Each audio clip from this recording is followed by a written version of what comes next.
first and second year, you are kind of leading them by the hand. Second year, it's almost like they're getting more independent, and I think by third year they need to have a bit more responsibility with their work, they need to take ownership of it.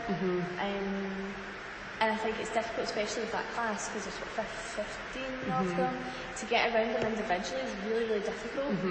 And that's why, like, especially for second year, I do try and encourage them to listen to every correction that's been said, even if it's another personal correction to somebody else, like that still might apply to them. So I think they, try to get into the habit of not zoning out when it's a general thing. It's you're still trying to get as much information as possible.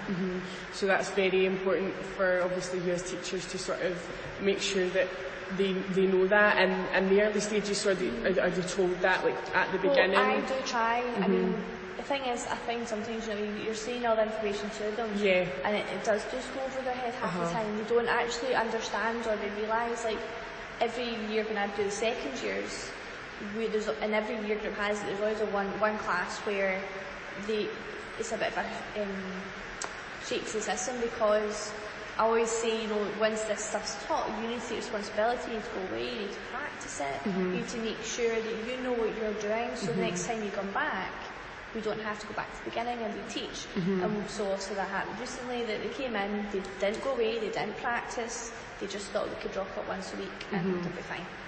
And they got a shock, because they actually then realised, okay, we haven't done our homework, we haven't practiced, we don't know what we're doing. And then obviously after that, then we go, right, okay, we need to put the work in. And obviously is that sort of done to prepare them for the next step in Well, I would say so, possible because college, I think, yourself, you go to college and it's so independent, like, you have to do it for yourself, and if you don't do it for yourself, then it's not going to work. You're not going to do anything. And I think it's important that they start it. I mean, yes, you're not like shoving it down their throats going, you have to do this if you're going to college, because ultimately they're not all going to go that way. But I even think for normal life, like real life situations, you have to do it yourself. You have to, if something happens, you've got to pick yourself back up, you've got to get back in the saddle, you've got to keep at it. You can't always get somebody else to do it for you. It's probably more of a life skill, actually, rather than just for dance. Absolutely.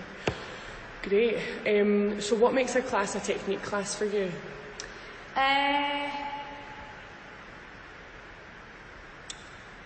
Literally getting down to the basics. I don't think a class needs to be complicated.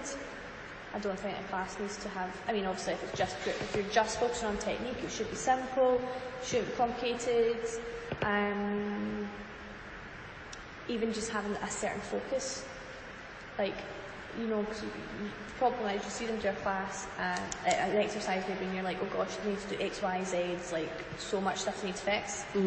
But I think if you're doing just technique, you're better just focusing on one element, or two if you can handle it. Sometimes I ask them, right, what are you going to work on specifically, and then they've all got an individual task that they need to work on themselves, so they're choosing what to work on rather than me dictating all the time. And I guess that goes back into the whole of their independent, responsible for their learning. Yeah. Amazing. And what do you want from the students in a technique class? I think maybe you've kind of already answered that partially in that last question. I think focusing on specific things and not just thinking of the bigger picture, like really pinpointing certain things. Almost, I guess it's going back to the whole independent thing, like almost going kind of not into themselves, but really sort of being aware of their own bodies and how it feels on them and what they want to achieve out of that, rather than the overall picture. Like a technique class is to work on specific things. It's not the eyelashes are here and there. Do you know what I mean? It's not. It's the nitty-gritty stuff. So do you as their teacher, obviously you've taught them now for, this will be the third year, do you feel like you know them on a really quite a good basis? You know them quite well? I would say so. And do you think that influences how they progress as a year group? I think so. I think for me, I mean, maybe I don't know if another teacher would look at my relationship with them, they might see it's quite relaxed. But then I just think, like, if you're scared, if you know from yourself, if you're scared, you're not going, I don't think you're going to learn. I don't think you're going to learn well enough. I think you're just going to be all tense, so the movement's not going to work well. And I think as well, I think if you show them a bit of respect, they respect you back. And I think as well, you know, they are young. They're not all going to do this. And I think, yeah, as much as yes, it's a vocational training, so there has to be some sort of pressure on them, but it still has to be enjoyable. Like you're playing quite a big part in their lives, and I think at this age it's an important part that they're going through so much. And I think I know myself, like, you know, even just one word sometimes can be said to you, and yeah, you might take it the wrong way, and it's not intentionally said that way, but that can have an effect. So I think it's important to try and get to know them as individuals and try to get the personalities out and see what they're like, and obviously how they learn, because everyone learns differently. And yeah. And do you think your understanding of that comes from your being here, as you know, when you were their age? I think so. I do think that helps. I think because I don't, even though like the directives have changed and the kind of structure has slightly changed, but I think it's the same building, it's the same residence, it's the same everything. It's the same dance school bubble. So I know how it feels. I know. Yeah. Great.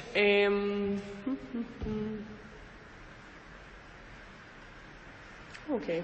In what ways, if at all, has the purpose of this technique class changed for this particular group of pupils? So say from like first year, second year to now. Gosh, I think it's changed quite a lot. I mean, I think they're just trying to think. I mean, this year group worked really, really hard.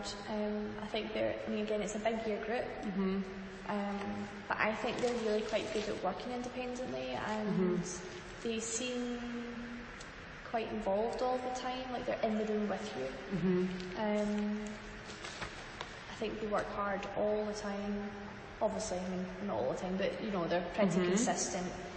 And I think I really enjoy working with them, because I think you can get a lot out of them. And I think there's like a kind of nice competitiveness. It's, you know, like a fun competitiveness, and they do push each other, and I think that's what helps the whole class move. Like they push each other. Yeah. Which I think helps. Good. What is your intention when you question the pupils in a class? What's my intention? My intention is to see if they've listened. Try and see if they've got the information. Or because sometimes you can be explaining it and you think they're nodding at you and you think, okay, they've got this, but actually when you maybe rephrase it and get them to answer it, they maybe have completely not understood what you said. Okay, so like a sort of test of understanding. Yeah. Okay. Do you think they are responsive to questions? Do you think they could be... I think it's funny, it's the same people that answer the questions. And I think the ones that are a bit shyer do tend to just take a step back and rely on the others, just, well, so-and-so built their hands, they'll answer it. That's what's difficult, is trying to get everyone involved. But, you know, it's like when you just pull somebody out and go, so-and-so, what's the answer? It's that kind of, like, you don't want to put them on the spot too much, I think. I think that comes back to then obviously the environment and trying to keep the atmosphere quite nice, so that they are in a place where they feel that they could. Okay, that's fine. Does the time frame of a class affect how long you wait for a student to respond to a question? No. For me, it doesn't.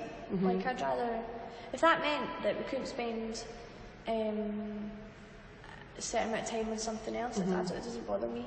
Like, I'd rather try and keep them involved and try and make them understand, like if they don't understand something, I don't see the point in moving on. I'd rather try and find another way to get around it so everyone's on the same page, because